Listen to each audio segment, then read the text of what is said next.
Um, Assalamualaikum and good day to everyone. My name is Arzeela with Jitie. Today I would like to present my research paper that is Factor Influence Car Sales in Malaysia using Ordinary Least Square Regression. My paper ID is Climate 2020 025-025 and I'm a student from Faculty of Economics and Management from Univesiti Kebangsaan, Malaysia. For my first slide, that is introduction.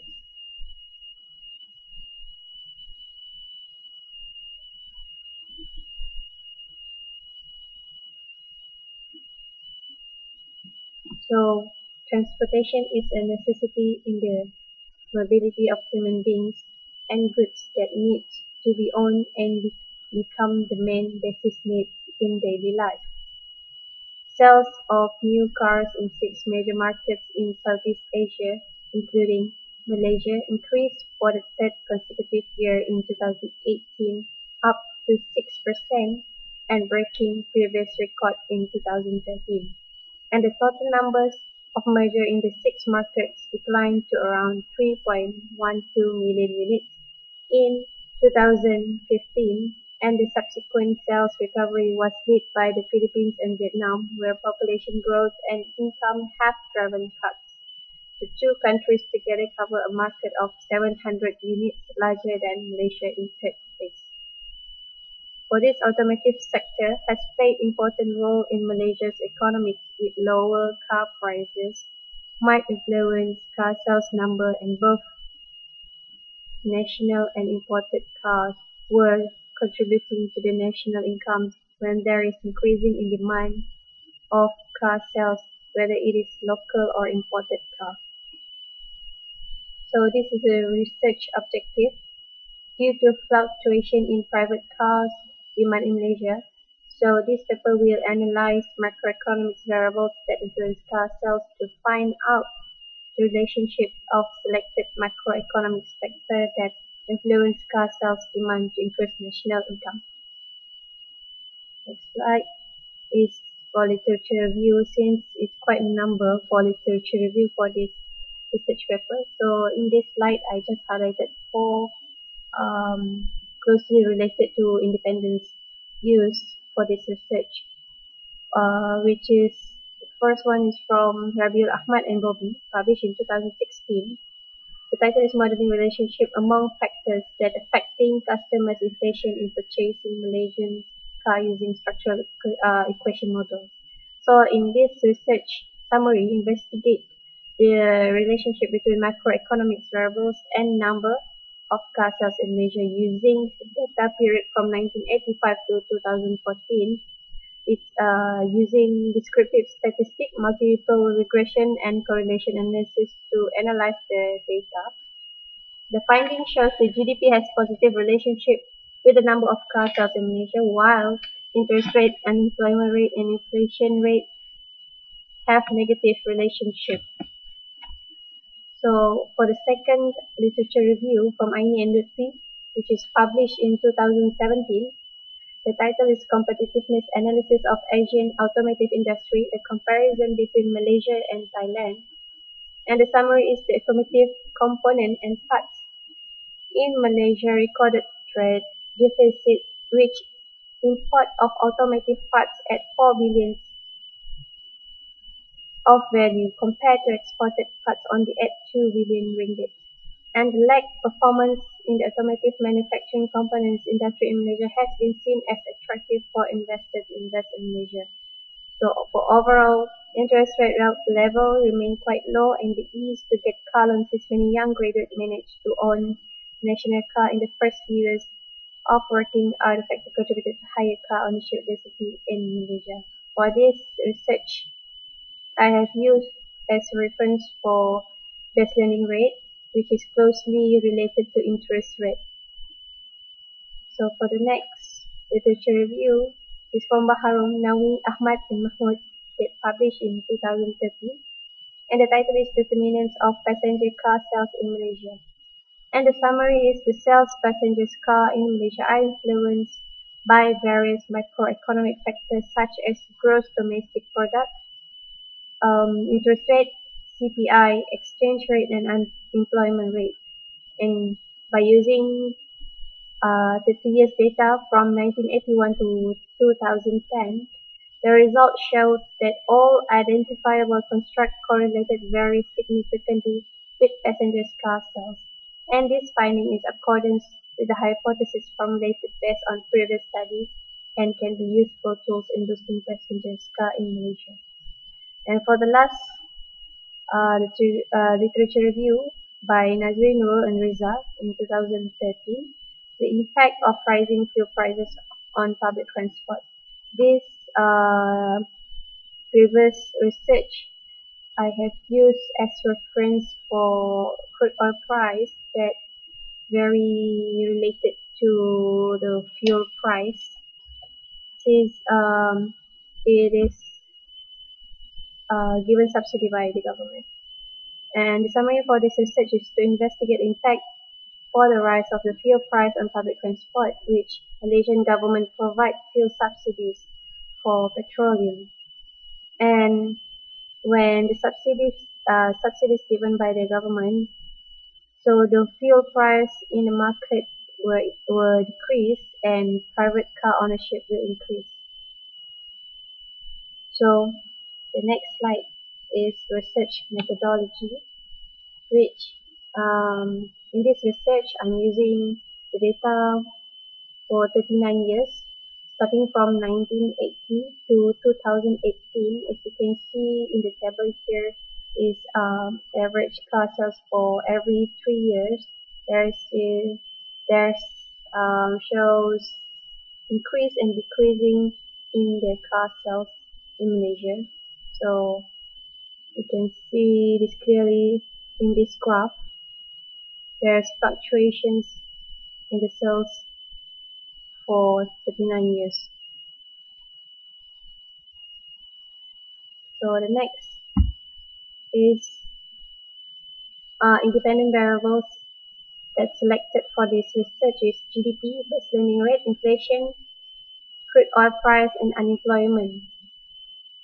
So to investigate the relationship with the dependence variable, which is car sales, I'm using descriptive statistic, correlation analysis, and normality test. So this is the research finding, which you can see here, the statistics. Mean for the 5 variables shows the value is greater than its standard deviations, which is proof that the data used is spread out and normally distributed. And for this table is correlation between variables. Correlation between variables for this independent variable and dependent variables is significantly related. So for GDP, GDP and crude oil price is positively correlated with this dependent variable, and for inflation, BLR, and unemployment rate is negatively related to the car sales. So to determine the level of relationship between each tested variables, correlation analysis has been carried out, and correlation of positive one or negative one shows perfect positive or perfect negative relationship. When the value is 0, it means that there is no correlation between independent variable with dependent variable. And from this table, we can see that GDP, 2 variable is positive correlation with the dependence variable, which I have mentioned just now. GDP and crude oil price have positive correlation, and the other 3, inflation, BLR, and unemployment rate, has negative correlations. Going to the next slide is regression analysis of specified model. First thing to see is R-square, which R-square shows how much percentage of the variance can be explained by the estimated model.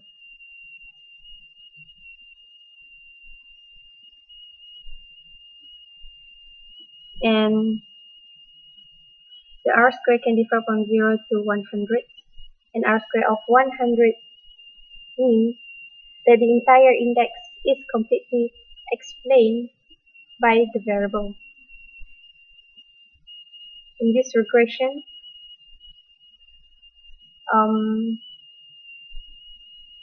you can see the R-square is 94%, nearly to 100. Is highly significant, explaining that the car sales in Malaysia was jointly influenced by all these 5 independent variables. Meanwhile, adjusted R-square is a modified version of R-square. In this context, R-square, adjusted R-square, used to compensate for the additional variable in the model. So here, adjusted R-square sharing same value with the R-square. The value is 94%.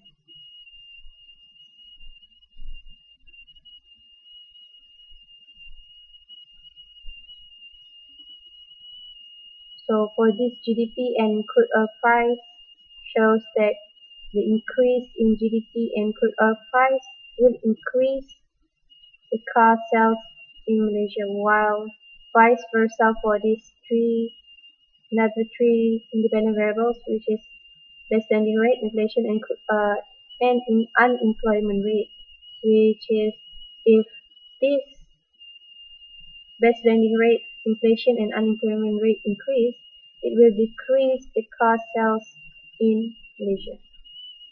So going to the next slide. This is multicollinearity test. So in this multicollinearity test, an autocorrelation test is to detect the presence of multicollinearity.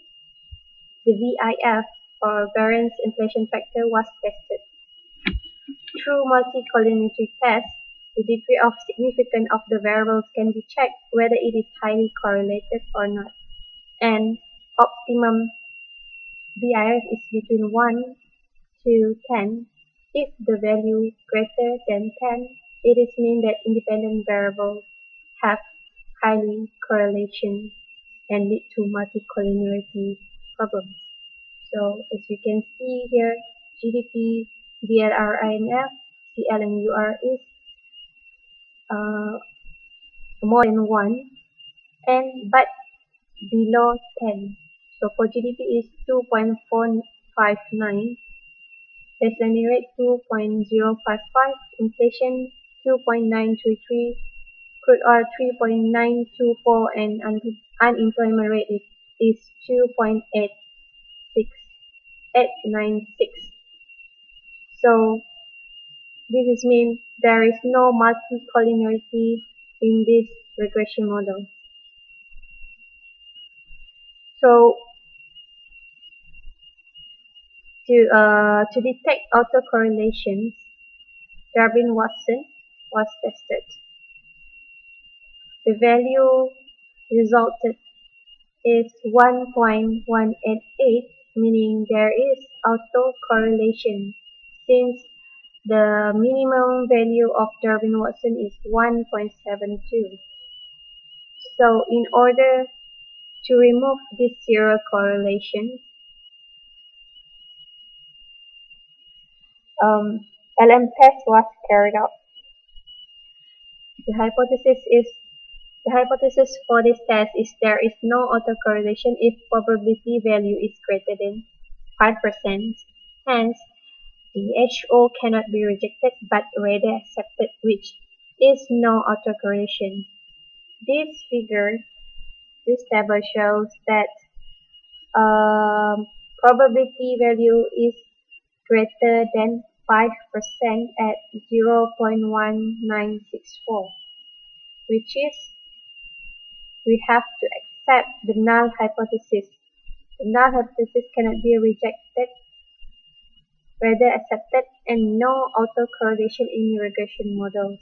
And the chi-square here is 0.1258. So this is normality test. The residual must be in normal distribution. From this graph shows that p-value, probability value, is greater than 5% at the value of 0.578455, which means the null hypothesis cannot be rejected. The null hypothesis is the residual is normally distributed.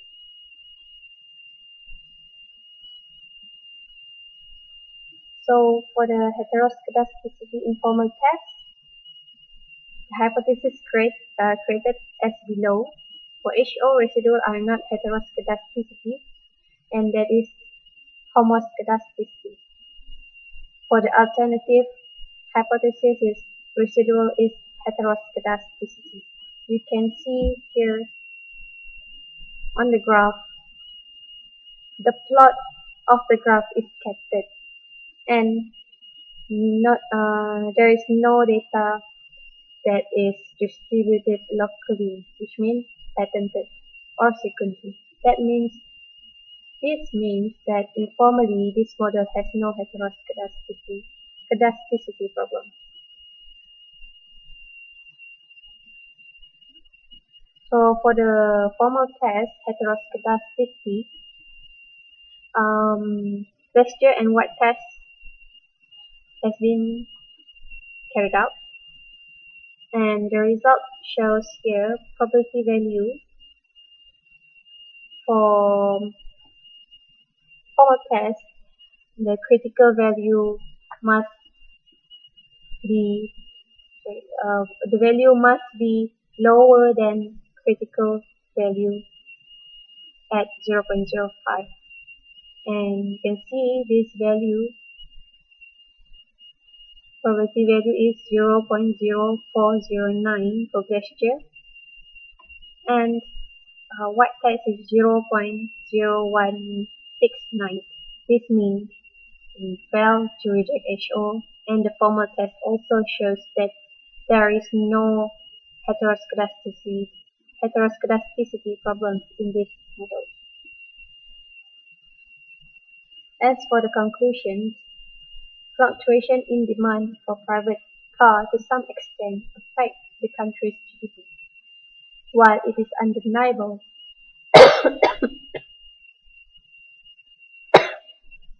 that the sales of national vehicles has a greater impact on the national income, however, the demand and sale of imported vehicles also has a positive impact on the country's GDP as a whole through the imposition of import taxes and other taxes imposed on the entry of foreign cars. The variables used in this study have a relationship on car sales where GDP and world crude oil price are positively related to car demand or sales in Malaysia, while the other variables such as inflation, base lending rate, and unemployment rate are negatively related to car sales, but the result overall shows significant for the all dependent variables to car sales in Malaysia. Since this paper only focuses on macroeconomics variables, future research can be made by inserting other qualitative factors such as consumer preferences, market speculation, and other qualitative variables that can provide more accurate indication that strongly influence car demand in Malaysia. So that's all for my presentation. Thank you.